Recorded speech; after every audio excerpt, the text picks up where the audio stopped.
Hello guys, आज मैं आपके लिए क्लास 10th के रियल नंबर्स से एक इम्पॉर्टेंट एक्सरसाइज लेके आया हूँ। एक्सरसाइज 1.2 के कुछ इम्पॉर्टेंट क्वेश्चन है वो आपके लिए लेके आया हूँ।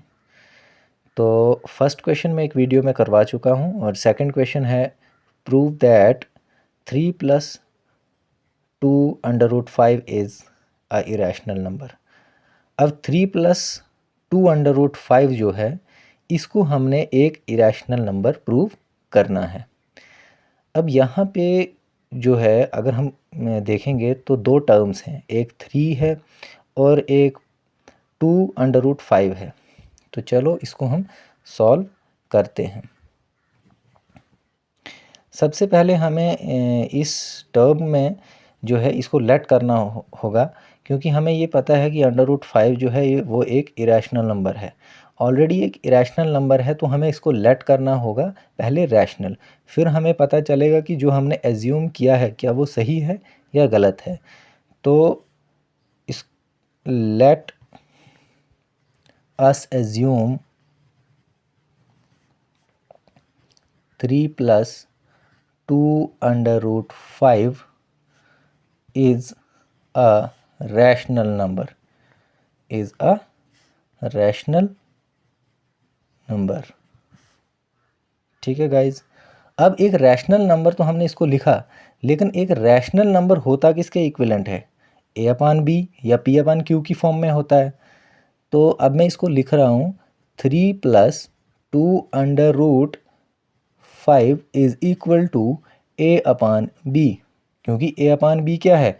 p/q की फॉर्म में है। तो a एंड b जो है यहाँ पे को प्राइम नंबर्स होते हैं। क्या होते हैं? को प्राइम नंबर्स। को प्राइम नंबर्स वो होते हैं जिनका कॉमन फैक्टर 1 के अलावा कोई और कॉमन फैक्टर ना हो। तो गाइज यहाँ पे हमने इसको एक रैशनल फॉर्म के साथ जो है इक्वल में ले लिया है। तो अब यहाँ पे 3 + 2√5 जो है ये इज़ इक्वल टू a/b है। तो यहाँ पे अब हमने देखना है कि यहाँ पे दो टर्म्स हैं, एक 3 है और बीच में प्लस है और 2√5 है। तो हमने सबसे पहले ये वाला 3 जो है ये उस तरफ ले जाएंगे। तो यहाँ पे मेरे पास बचेगा क्या? 2√5 is equal to a/b minus का 3। अब ये वाला 3 जो था ये पॉजिटिव का है, इस साइड चेंज करके ये नेगेटिव का हो जाएगा। अब नेगेटिव का हो जाएगा, यहाँ पे डिनोमिनेटर में हमारे पास b है और 3 के नीचे डिनोमिनेटर में कुछ नहीं है, तो हम डिनोमिनेटर में 1 लिख सकते हैं। अब यहाँ पे जो है हमारे पास दो फ्रैक्शंस बन चुकी हैं, a/b माइनस 3/1। तो हमें यहाँ पे एलसीएम लेना होगा, और एलसीएम लेने के लिए हमें क्या करना पड़ता है? हमें डिनोमिनेटर्स को सेम करना पड़ता है। तो मैं यहाँ पे लिख रहा हूँ टेकिंग एलसीएम, टेकिंग एलसीएम। ठीक है, b और 1 का एलसीएम लेंगे। तो क्योंकि मुझे डिनोमिनेटर्स को सेम करना है तो उसके लिए मैं इधर कोई ऐसा नंबर मल्टीप्लाई करूँगा कि दोनों b और 1 जो है सेम बन जाए। तो b × 1 अगर मैं करता हूँ तो b बन जाएगा, है ना। अगर 1 × b करता हूँ तो b बन जाएगा। तो ये हमारे डिनोमिनेटर सेम हो चुके हैं। अब रूल ये कहता है कि अगर आपने नीचे 1 मल्टीप्लाई किया है तो ऊपर भी आपको 1 ही मल्टीप्लाई करना है न्यूमरेटर के साथ। यहाँ पे अगर आपने b डिनोमिनेटर में मल्टीप्लाई किया है तो ऊपर भी आपको b ही मल्टीप्लाई करना है 3 के साथ। तो हमारे पास जो इक्वेशन बन के आएगी अब सामने, that is 2√5 will be equal to a × 1 करेंगे तो a ही रहेगा, बीच में माइनस 3 × b करेंगे तो 3b बनेगा, और b × 1 b ही रहेगा और 1 × b b ही रहेगा। तो इसीलिए हमारे डिनोमिनेटर्स सेम हो चुके हैं। अब हम इसको कॉमन एक ही बार लिखेंगे b।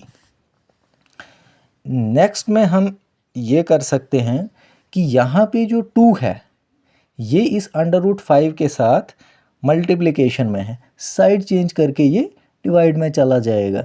तो √5 will be equal to a minus 3b upon 2b।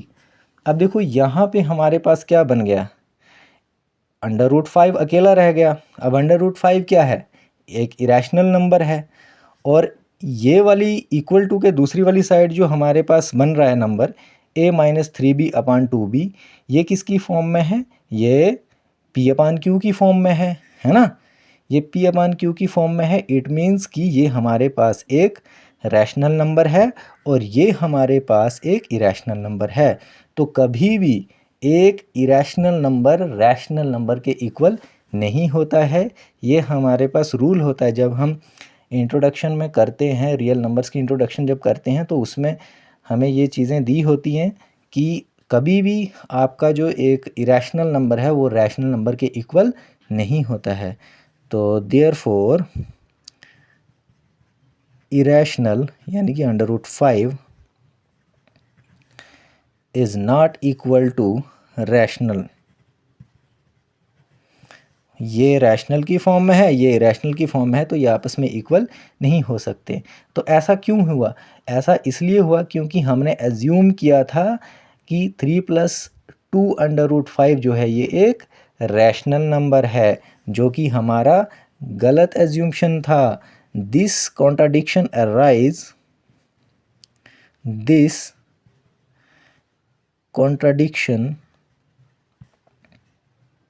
arises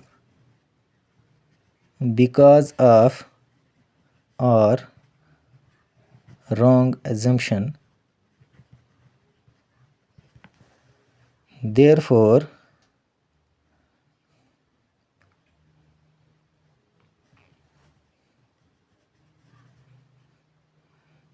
3+2√5 is a irrational number.